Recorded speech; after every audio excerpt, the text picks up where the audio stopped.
Bonjour à tous, on reprend le fil de nos chroniques avec Philippe Marlin, magnétiseur en Corse. Aujourd'hui, on va aborder la création sous toutes ses formes comme voie de transformation. Créer, ce n'est pas seulement peindre ou écrire, c'est aussi choisir, transformer, ressentir. Et si la création était une forme de soin? Bonjour Philippe. Bonjour Stéphane, comment allez-vous? Ah, mais très bien, merci et vous-même? Chaudement, comme la plupart des Chaudement. gens, je le suis dehors. Alors, on va entamer cette chronique par une question toute simple. En quoi la création est-elle thérapeutique selon vous? Ah, la création, c'est quoi la création? Qu'est-ce qui parle le monsieur? Qu'est-ce qu'il dit? La création, c'est comment voulons-nous vivre notre vie à l'heure actuelle? Est-ce que notre création est liée à la colère, à des anxiétés, à des peurs, à tout un tas de choses dites négatives, ce que l'on subit au quotidien, où la création peut être fluide, parfois dure, mais toujours pour accéder à une forme de paix, entre guillemets, et puis de la création dans la matière. On vit dans un monde de matière, matérialiste. Donc, comment accéder, si vous voulez, à plus de paix intérieure grâce à la création? Alors, pour moi, Stéphane, la vie, c'est deux montagnes.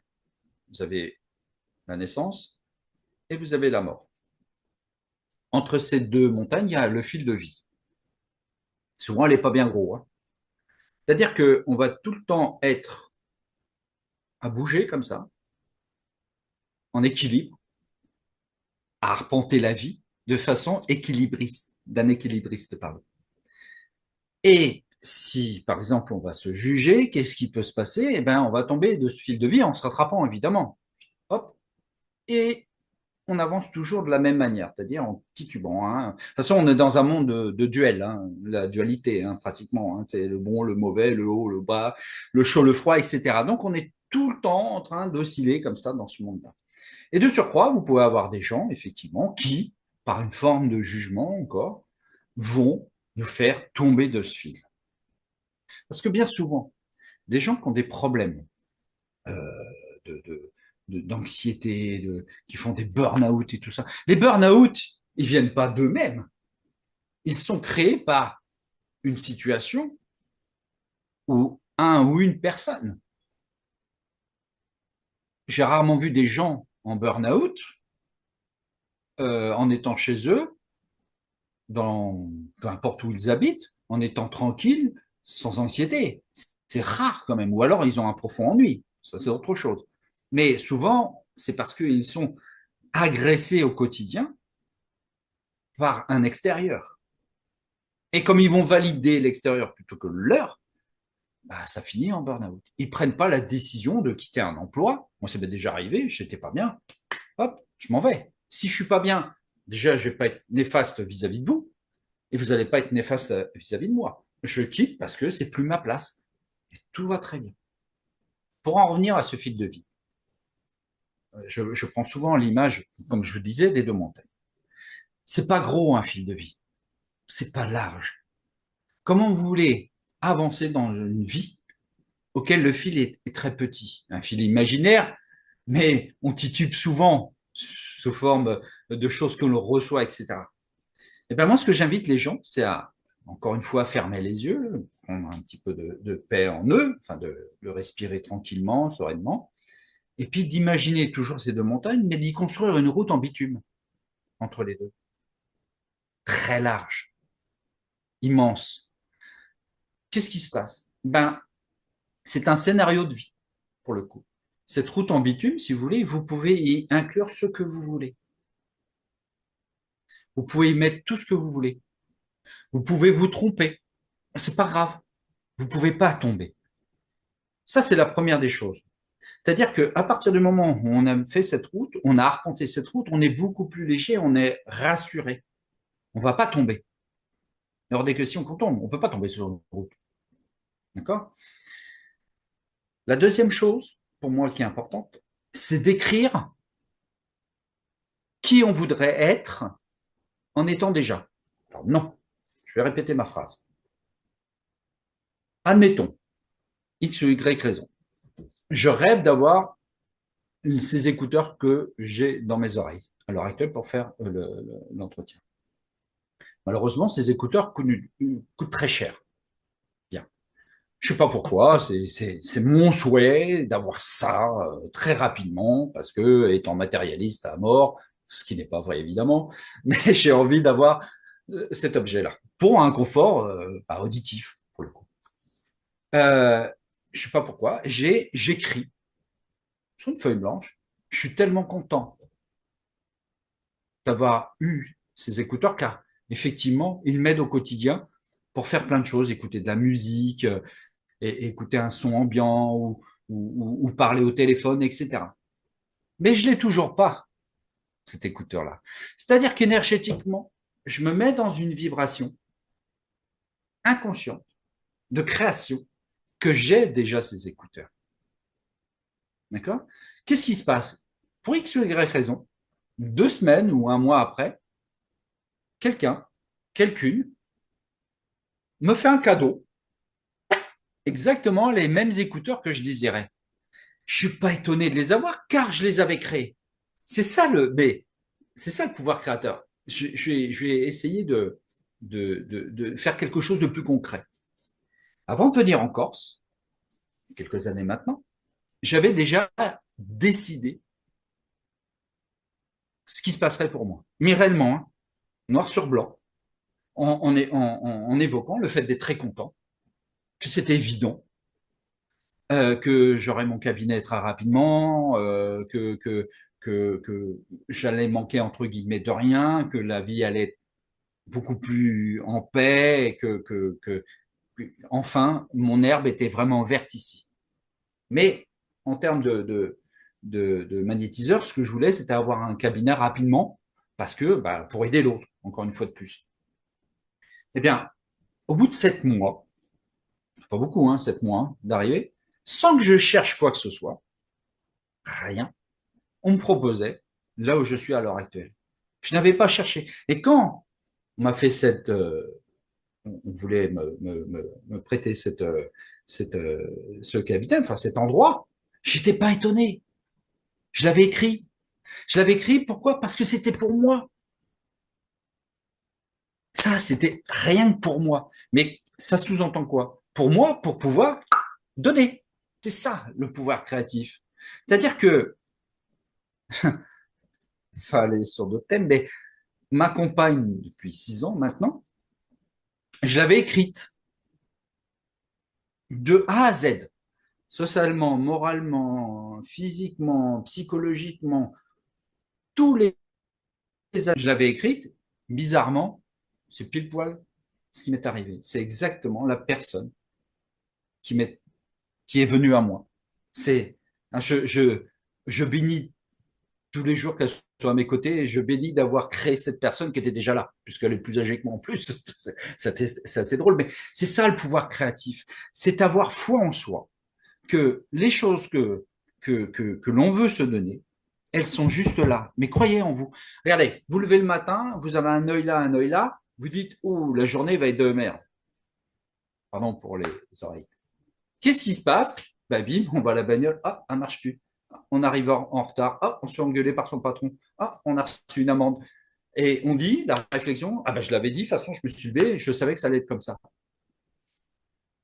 On a créé, si vous voulez, instinctivement, on savait que ça allait être une journée qui était moins agréable que les autres. Eh bien, autant faire le contraire. C'est beaucoup plus sympathique. Justement, Philippe, par rapport à ce que vous évoquiez, vous disiez que créer, c'est recevoir et c'est savoir donner. Du coup, Oui. quel type de création observez-vous chez les personnes que vous accompagnez? Alors, le type de création, c'est beaucoup basé sur Ah, ça arrivé, oui. Il y en a quelques-unes où ils ont changé carrément de métier. Ils ont ouvert une officine, par exemple, alors que ça, ils tentaient, ils balbutiaient, non, j'ose pas. Et puis quand ils osent, ben, bizarrement, tout s'ouvre. C'est parce qu'ils ont pris confiance en eux. Ils ont vu que, ben, moi, j'y étais arrivé. Moi, j'y suis arrivé. Et pourtant, on m'aurait dit ça il y a 20 ans. Et j'aurais dit, mais ça va pas, hein. On va fumer la moquette ailleurs, quand ça ne m'intéresse pas. Mais quand j'ai vu que ça fonctionnait, et j'invite les gens à faire la même chose. Et je vois leur comportement change. Leur destinée, entre guillemets, change. J'ai beaucoup de gens, pardon, qui viennent me voir pour des problèmes avec trouver l'âme sœur, entre guillemets, ou le compagnon ou la compagne idéale. Ben, je dis, mais vous avez attendu quoi pour la créer? Comment ça, la créer? Ou la créer, pardon. Ben, écrivez qui vous voulez être. Mais comment? Ben, mon fantasme, non. Et oui, écrivez avec qui vous aimeriez être. Alors, souvent, je leur dis, avec qui vous entendez le mieux? Je dis, c'est avec vous, non? Eh ben, créez-vous, mais à l'inverse, féminin ou masculin. Qu'est-ce qui va se passer? Vous ne pourrez pas vous engueuler avec vous-même, c'est pas possible. C'est moi, ça fait 6 ans, il y a jamais eu de problème tous les deux parce qu'elle, elle est moi. C'est un miroir non déformant. Je ne vais pas m'engueuler avec moi-même, c'est complètement aberrant. Et quand je leur dis, bah, créez-vous avec l'appareil différent du vôtre, mais que ce soit vous, vous allez voir que ça va marcher. Et ça fonctionne, bon Dieu. C'est un truc qui est génial. Mais il faut y croire. Quand les gens viennent au cabinet, avant, ils me disent, faut que je trouve une place, je sais où c'est, mais je sais que ça va être compliqué pour trouver une place. Je dis non, c'est pas compliqué. Je dis, vous attendez quoi pour demander? Comment ça? Ben, je dis, demandez là-haut à ce qu'ils vous filent une place de parking pour que vous puissiez accéder au cabinet. Qu'est-ce qui se passe? Là, ça fonctionne. Moi, chaque fois que je vais au cabinet, je demande, je peux avoir une place là-haut, c'est parce que vous savez où je vais. Jamais de problème. Je suis toujours à, allez, moins d'une minute de mon cabinet à pied. Toujours. Pourquoi? Ben, parce que c'est mon travail, c'est de pouvoir aussi donner. Donc ma demande est justifiée. Si je demande une Ferrari, d'accord? Je pourrais avoir une Ferrari, je sais, je l'ai noté, hein. Hop, je sors du cabinet, admettons. Ah, oh, qu'est-ce qu'il y avait sous mon pied? Oh, une Ferrari rouge. C'est pas la bonne taille, hein. Faut que ça soit justifié. Faut pas que ça soit des demandes fantaisistes. Il faut que cette demande de création, elle soit pour un bien-être, elle soit pour quelque chose qui va aboutir à quelque chose pour pouvoir être avec soi et pouvoir donner ensuite. C'est ça la demande Oui, mais Philippe, créatrice. pour beaucoup, créer, et là on en revient un peu aux dogmes sociaux, créer, c'est être artiste. Alors comment on peut créer quand on pense ne pas être artiste? Un artiste crée avec son cerveau, il me semble. Il crée avec une intuition. Il crée avec une vision. Avant d'apposer ou d'écrire, de jouer, il a déjà une vague idée de ce qu'il veut faire. Et ensuite, il la pose sur un support. On est d'accord. Qu'est-ce qui empêche pour sa vie, soit d'écrire, moi c'est souvent ce qui m'a été bénéfique, c'est d'écrire. La création, elle est là. Elle a juste besoin de sortir d'une manière ou d'une autre. Les artistes musicaux, d'accord, des plus belles chansons qu'ils ont fait, c'est soit quand ils étaient très amoureux, ou soit quand ils étaient très tristes. D'accord? Parce que là, ça venait de là. Les peintres, tout ce qui est lié à l'art, c'est qu'ils avaient un état émotionnel qui était non pas proche de leur tête, mais proche de leur cœur. C'est ça la différence. Donc, qu'est-ce qui fait que pour créer sa vie, on doit toujours mentaliser les choses? Mais créez-la, tout simplement. Il y a foi en vous. C'est ce que vous voulez pour être qui? Pour être bien avec vous, pas pour l'autre. C'est avec vous, uniquement. Si vous êtes désagréable, les gens ne vont pas aller vers vous. Si vous êtes agréable, enjoué, fédérateur, etc., les gens vont vers vous. Et vous allez distiller cette joie de vivre. Vous amenez dans une pièce, une réunion de travail, d'accord?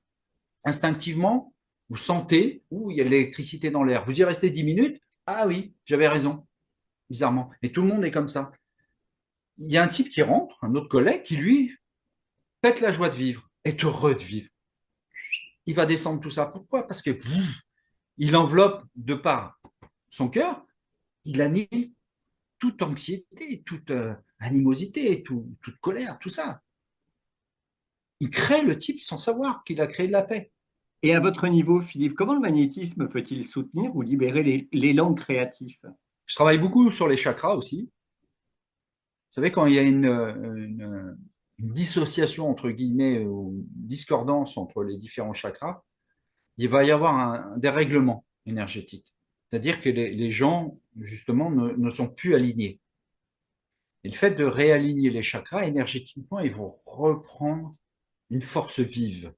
Ils vont reprendre de l'énergie. Ça, justement, ça leur permet à nouveau de pouvoir affronter avec une autre force qu'ils avaient oubliée, hein, et ils vont pouvoir, à ce moment-là, être beaucoup mieux. Mais ils le sentent, hein, les gens, hein, je respire mieux. Tu ne comprends pas, je respire mieux. Bah ouais, il y avait un tel nuage là que non, ça va mieux. Ah bah oui, c'est marrant, hein. Et là, puisqu'ils respirent mieux, ils ont envie d'aller de l'avant. Ils sont arrêtés d'être étouffés dans la vie. On étouffe dans la vie. On étouffe dans cette vie. Souvent, on étouffe, hein, d'une façon, d'un point de vue de l'image. On étouffe. Tout le temps, on est étouffé. Mais quand ils sont libérés, on peut faire plein de choses. Et si je reprends la chronique de la semaine dernière qui évoquait le pouvoir intérieur, reprendre Hum. son pouvoir intérieur, c'est encourager ou libérer son instinct créatif? Par rapport à ce que j'ai dit la semaine dernière, tout est lié. C'est-à-dire que comme on va arrêter de se juger, entre guillemets, on va pouvoir faire des choses auxquelles on n'imaginait pas. Se permettre des choses que l'on n'imaginait pas. Tu as la création, c'est-à-dire que euh, moi, par exemple, mon ancienne vie, je pouvais essayer de créer quelque chose, c'était toujours mauvais. Je pouvais décrocher la Lune, non, il fallait Jupiter. Là, ici, je crée plein de choses, et le fait que je suis libre de créer, c'est apprécier la création, eh ben, ça m'encourage à faire encore plus. Parce que je ne suis plus jugé dans ma création. D'accord? C'est ça qui est le plus important. C'est quand on a arrêté de se juger, on n'est plus jugé. Et là, vous pouvez créer. Et on s'en fiche, c'est pour soi. Alors, le but de créer, c'est pas de faire du mal à l'autre, hein, parce qu'il y en a, le mauvais créateur, hein. On prend des gens ce qu'on appelle les pervers narcissiques, qu'ils soient femmes ou hommes, ils ont un pouvoir créateur, destructeur qui est inimaginable. Mais eux, comme ils sont dans leur optique d'avoir raison, ils ont leur foi, mais ils y arrivent. Ils sont presque plus forts que d'autres qui n'ont pas cette méchanceté, mais qui ne vont pas créer, eux, avec cette vision qu'ils ont d'eux-mêmes, extravertis, pour le coup, ou en intensité de pouvoir nuire à l'autre, ils font preuve d'une très grande créativité, mais pas du côté blanc de la chose, du côté noir. Donc la créativité, elle est pour le bien-être de soi et pour le bien-être des autres aussi. Merci Philippe. On se retrouve la semaine prochaine où on va évoquer cette fois comment reconnaître ses douleurs et puis surtout en faire un premier pas vers la libération. C'est bien ça? Je crois que c'est ça, tout à fait, Stéphane. C'est tout à fait À ça. la, à la semaine prochaine, Philippe. Merci beaucoup pour cette excellente Merci, au chronique. revoir, Stéphane. Merci. Au revoir. Merci.